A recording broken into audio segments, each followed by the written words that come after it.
Фермер был очень удивлен, обнаружив на территории своей фермы несколько беспомощных, брошенных кем-то котят. Мужчина пожалел бедняжек и забрал их домой, но он был шокирован, когда питомцы выросли и оказались на самом деле совсем не безобидными кошками. Питер был фермером так же, как и его отец. У мужчины был отличный участок земли у подножия большой горы.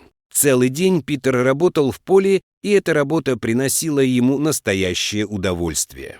А вечерами мужчина любил, сидя на крыльце своего дома, любоваться заснеженными вершинами величественных гор. Также у Питера были несколько коров и коз, которые днем паслись на лугу, а вечером фермер загонял их в большой теплый сарай. Однажды утром фермер зашел в сарай, чтобы выпустить на поле коров и коз, а также чтобы достать из дальнего угла необходимые для работы инструменты. Потянувшись за инструментами, мужчина едва не вскрикнул от удивления и замер на месте, так как прямо перед ним на сене устроились несколько пушистых бездомных котят. Котята были довольно крупными, а Питер подумал о том, что он раньше никогда не встречал представителей этой породы. Мужчина потянулся к детенышам, собираясь взять их на руки, чтобы получше рассмотреть, но котята неожиданно ощетинились и зарычали, не желая подпускать к себе незнакомца. Питер осмотрелся вокруг, но матери кошки нигде не было видно, а значит, вряд ли она привела сюда котят. Также маловероятно, что их подбросил кто-то из соседей, так как ферма Питера находилась на значительном расстоянии от других строений. В общем, появление пушистых комочков в сарае пока было настоящей загадкой. Но ответ на этот вопрос можно было узнать позже, гораздо важнее было решить, что сейчас делать с брошенными питомцами. Сначала Питер принес в сарай несколько маленьких кусочков мяса и бросил их котятам. Однако животные только с интересом понюхали предложенное угощение, но отказались его есть. Похоже, что котята все еще не могли пережевывать твердую пищу, несмотря на их внушительные размеры. Питер понял, что без его помощи животные пропадут, так что нужно было срочно что-то делать. Фермер надел толстые перчатки, которые защищали его руки почти до самых локтей, и аккуратно по одному сложил недовольных котят в большую корзину, после чего закрыл ее крышкой. Затем мужчина отнес котят в дом и выделил для них небольшую комнату, в углу которой он положил несколько одеял, чтобы животные смогли на них удобно устроиться. Питер старался не тревожить котят, так как присутствие человека явно их нервировало. Нерешенным оставался вопрос с кормом для котят. Тогда Питер разогрел немного молока, налил его в миску и поставил перед детенышами. Котята с осторожностью обнюхали миску, а затем с жадностью набросились на предложенное угощение и выпили все до капли. Фермер вздохнул с облегчением, понимая, что странные котята теперь точно не умрут с голода. Так прошло несколько дней. Котята быстро привыкли к своему новому жилищу и начали там играть, проявляя свой озорной и игривый характер. Питер несколько раз в день заходил в комнату к детенышам, чтобы принести им очередную порцию молока и прибрать за ними беспорядок. Через пару недель котята перестали бояться человека и начали подпускать его к себе гораздо ближе. Однако Питер прекрасно видел, что это не обычные домашние питомцы, а, похоже, какая-то очень редкая порода или гибрид животных. Вскоре котята начали есть мясо,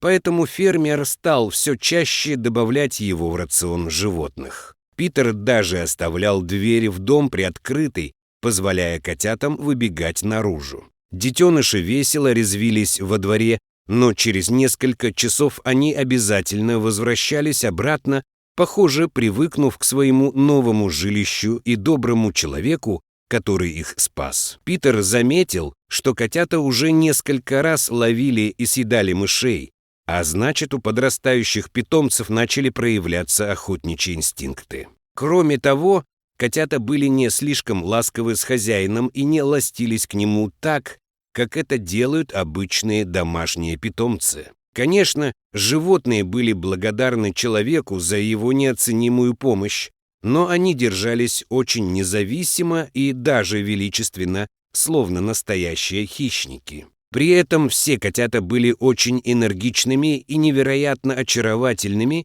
поэтому Питер подолгу с удовольствием наблюдал за их играми во дворе или охотой за грызунами. Несмотря на то, что спасенные детеныши были не слишком ласковы с человеком, они почти сразу подружились с его домашней кошкой по кличке Стелла. Стелла, которая уже несколько раз рожала котят, также приняла найденных животных и стала заботиться о них, словно родных. Домашняя кошка научила котят всему, что знала она сама, а иногда она даже принимала участие в их озорных играх дома и во дворе. Также фермер заметил, что питомцы любят прятаться в небольших ямах и между камнями, откуда они часто выслеживали свою добычу. Со временем мех у котят стал очень густой и плотный, благодаря которому они спокойно могли подолгу оставаться снаружи, нисколько не замерзая. Несмотря на довольно необычное для домашних кошек поведение,